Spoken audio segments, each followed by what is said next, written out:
മക്കളെ, ഇന്ന് നമുക്ക് LSS USS എക്സാമിന് വേണ്ടി തയ്യാറെടുക്കുന്ന കുട്ടികൾക്കുള്ള കുറച്ച് ക്വസ്റ്റ്യൻസ് നോക്കാം. ഒന്നാമത്തെ ചോദ്യം, ഭാരത സർക്കാർ നടപ്പാക്കുന്ന PM ശ്രീ പദ്ധതിയുടെ പൂർണ്ണമായ പേര് എന്ത്? പ്രധാനമന്ത്രി സ്കൂൾ ഫോർ റൈസിംഗ് ഇന്ത്യ. എന്തിനെക്കുറിച്ച് പഠിക്കാനാണ് interstellar mapping and acceleration probe NASA വിക്ഷേപിച്ചത്? സൗരയൂഥത്തിൻ്റെ അതിർത്തിയായ ഫിലിയോസ്ഫിയറിനെ കുറിച്ച് പഠിക്കാൻ. കേരളത്തിൻ്റെ 70% പ്രദേശത്തും കാണപ്പെടുന്ന മണ്ണിനം ഏതാണ്? ലാറ്ററൈസ്. കേരള ചരിത്രത്തിലെ AD 1 മുതൽ 5 വരെയുള്ള നൂറ്റാണ്ടുകൾ അറിയപ്പെടുന്നത് ഏത് പേരിലാണ്?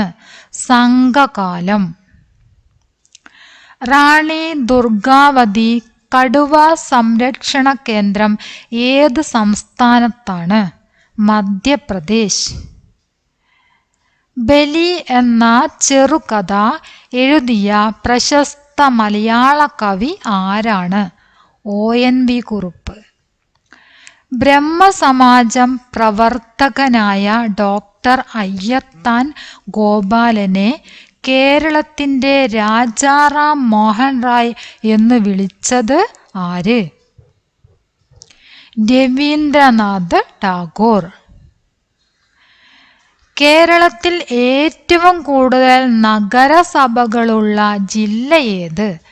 എറണാകുളം. കേരള സംസ്ഥാനം രൂപീകരിക്കുമ്പോൾ ഉണ്ടായിരുന്നതും ഇപ്പോൾ ഇല്ലാത്തതുമായ ജില്ല? Malabar. KR Narayanan institute of visual science and arts സ്ഥിതി ചെയ്യുന്നത് എവിടെ? Kottayam.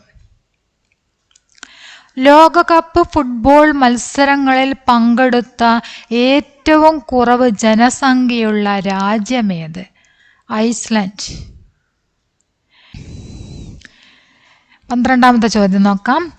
International union for conservation of നേച്ചറിൻ്റെ സ്പീഷീസ് സർവൈവൽ കമ്മീഷൻ അധ്യക്ഷനായി നിയമിതനായ വിവേക് മേനോൻ. കിഴക്കൻ അന്റാർട്ടിക്കയിൽ ഇന്ത്യ ആരംഭിക്കാൻ പോകുന്ന പുതിയ ഗവേഷണ കേന്ദ്രത്തിൻ്റെ പേര്? മൈത്രി. താഴെ കൊടുത്തിരിക്കുന്നതിൽ ഐക്യരാഷ്ട്രസഭയുടെ ഔദ്യോഗിക ഭാഷകളിൽ പെടാത്തത് ഏതാണ്? English, Hindi, French, Himachal, Spanish, Chinese, Arabic. അതിലേതാണെന്നാണ് ചോദ്യം. ഹിമാചൽ. തിരുവിതാംകൂറിൽ മരുമക്കത്തായം അവസാനിപ്പിച്ചപ്പോൾ ആരായിരുന്നു ഭരണാധികാരി? റാണി സേതുലക്ഷ്മിബായി. മികച്ച തിരക്കഥാകൃത്തിനുള്ള ദേശീയ പുരസ്കാരം നേടിയ ആദ്യ മലയാളി ആരാണ്? SL പുരം സദാനന്ദൻ. മഹാത്മാഗാന്ധിയുടെ ആത്മകഥയായ എൻ്റെ കുറ്റാന്വേഷണ പരീക്ഷണങ്ങൾ നവജീവൻ മാസികയിൽ പ്രസിദ്ധീകരിച്ചു തുടങ്ങിയ വർഷം? 1925. പെണങ്ങുണ്ണി എന്ന ബാലകാവ്യം രചിച്ചതാര്?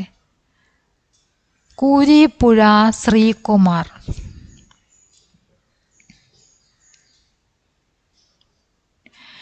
ഇന്ത്യയിലെ ആദ്യത്തെ മുസ്ലിം പള്ളിയായ ചേരമാൻ ജുമാ മസ്ജിദ് കൊടുങ്ങല്ലൂരിൽ സ്ഥാപിക്കപ്പെട്ട വർഷം?